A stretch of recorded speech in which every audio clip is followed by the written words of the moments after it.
Clash Royale.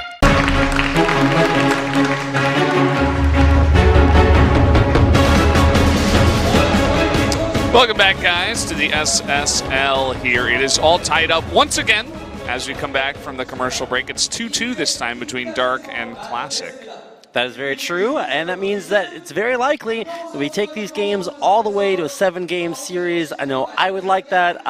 It's kind of rare to find a Zerg, especially one of Dark's caliber, this high in tournaments these days. GSL kind of exterminated them, and here in SSL, we're actually fortunate enough to have one on both sides of the bracket. Yeah, it's really, really cool to see, you know, Dark coming back once again for Season 2 and going the distance here. He's going to have to battle it out, though, to defeat his teammate here, Classic. And as we said before, really, whoever wins this match is going to be the favorite going into the finals against either Patience or Solar. That is very, very true. And here you see both of your players on your screens once again. But now that we've been through our first 4 maps, that means that we're going to get to a little bit of the weird stuff. Apotheosis, our set 5 game, and Central Protocol, of course, coming up a little bit later on. So we're going to start to see some of these maps that players haven't been playing on all season long. So maybe some interesting strats coming out here. And of course, Dark, very, very innovative on making a lot of new things work in a lot of new ways. Yeah, for sure, guys. We're going to jump into game number 5 now on Apotheosis between these two teammates. Let's jump into it right now.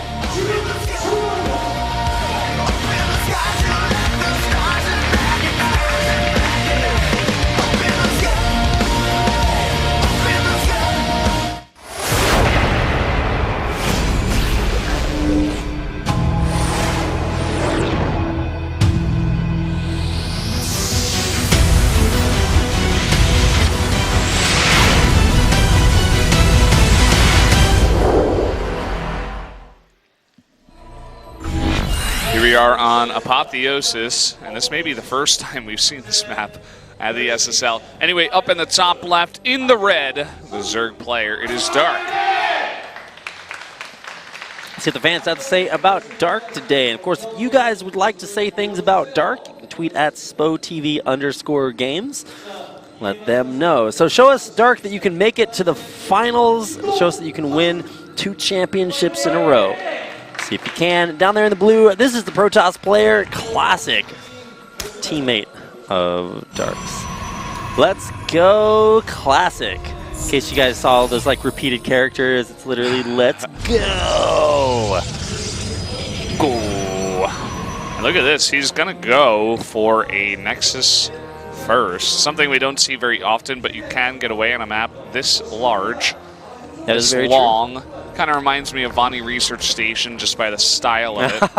Wow, that's a little bit of a throwback. Oh, but, yeah. So yeah, you can actually expand very early, and if you are very aggressive, you can take an early gold base. So depending on what your strat is, you can see that's exactly why this probe is here by Classic, because if you let a Zerg get an early gold base, it's actually can just lose you the game. He's not even messing around with it. He, doesn't even lose a lot of shields. He's being very, very annoying with this probe. Just coming back and zapping that drone when he can. Is he going to cancel it and continue to block? No, he's just going to let it finish. Really committing to the block. Brought my girlfriend with me again to cheer for Dark. That's my idea of a great date. In fact, if anybody out there wants... Great date, mate. Oh my God. Yeah, if you guys are nerds and you finally get that girl to somehow agree to go on a date with you, bring her down to the Nexon Arena. This is the place where the magic happens, guys. Currently, we're watching that magic happen for Dark and Classic, and at least it seems like Dark always able to bring himself back in these series. So does he have the magic he needs to go all the way and make it to the grand finals again? Well, that's what we are finding out here today. So another probe here for Classic, coming out to see what he can see and find out if there is any opportunities to get any additional scouting done. Does skate by those Zerglings, though. Yeah, the split here on the Lings from Dark is unbelievable. He scouts the right side, the left side. He really wants to make sure there are no proxies that are coming down here. Well, this is just one of the things that you can do with your extra APM early on. A lot of people criticize very high APM early game players because there's just not that much that you can do with it. Like, if you can select your workers 5 times a second, like, nobody actually cares about that. But one of the things you can do if you do have a lot of these Zerglings is just actually send them everywhere. One of the differences between games here like StarCraft 2 and games like Age of Empires is that you know what the map is, you know where everything is, so you can actually feasibly send your units out to scout very effectively early on to see what there is out there. So now Dark is totally sure that he's not missing anything crazy early on. I love how Dark so consistently, whenever he's going into a macro game, that is, goes for Overlord speed. He's really one of these Zergs that made it very popular, and you just see everything. Especially on a map like this, like as you were saying, if you have the extra APM, you can scout the whole map and make sure there's no proxies. But then with the Overlord speed, you scout the base and you know exactly what the Protoss is doing. There is zero mystery right now for Dark. He's like, okay, I know exactly what build you're going for. Now I don't know exactly how you're going to attack me, and I don't know, is it going to be more gates coming up here? Do I need to go for a rescout? And it looks like he may do that sometime soon. But it's very, very important to get all that information. Trying to cancel the pylon there at the gold base just to make sure that this third is as difficult to expand to as possible. But here comes the probe. He will be dropping that down. So should be looking for a fourth to come up here very, very soon for Dark. He's putting almost 600 APM to use, and he's only got 3 bases. Now we get the chance to see what the army composition is going to look like for both sides. Glaive's just now finishing up for Classic, and the Banelings out on the map for Dark. And let's see how many gates he has. He has 4. Dark Shrine. Up there in Classic Good to make a Dark Shrine against Dark, I suppose. It's very true. It's like he knows that it's already there because it's named after him. Yeah, it's his shrine. It'd be like if they had a Valdez Shrine. Yeah. And it made nothing. Maybe in the next expansion. It's true. We'll see. I mean, look at this defense already. He knows this is coming. He just knows. And there's nothing that Classic can do. Like, he can't get a warp in. He didn't make all that many gateways on the back of this because he is going for that earlier third and the Dark Shrine.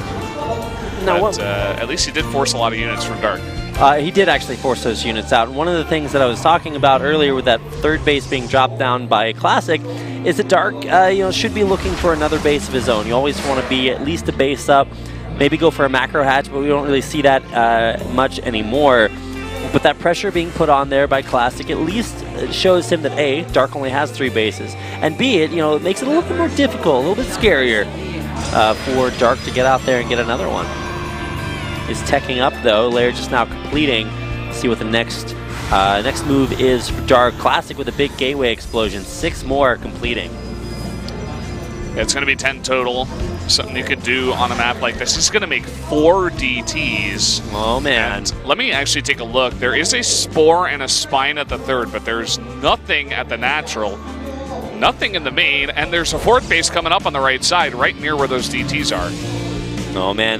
Didn't check to see if we had an Overseer already out. Nope, no Overseer. Oh, man. These Dark Templar are going to wreak havoc on that side of the map, possibly even sniping that 4th base. At worst, maybe getting into the 3rd and being able to do a lot more, but no pull here on the probe. Baneling bombs all over everything. That is going to be 11 probes that are out of there. Oh, now, look at that! Oh, what? Man! At the same time, he shades through and he breaks the rocks with the DTs. And now he's all over the place. He's all over Dark. Even though he's sustained so much damage, Dark, he needs to break those rocks down. That's insane. I've never seen that done before. Breaks the rocks, make it so difficult to defend those bases on the right-hand side of the map. There's Adepts in the main. 12 drones already going down. The rocks re-broken.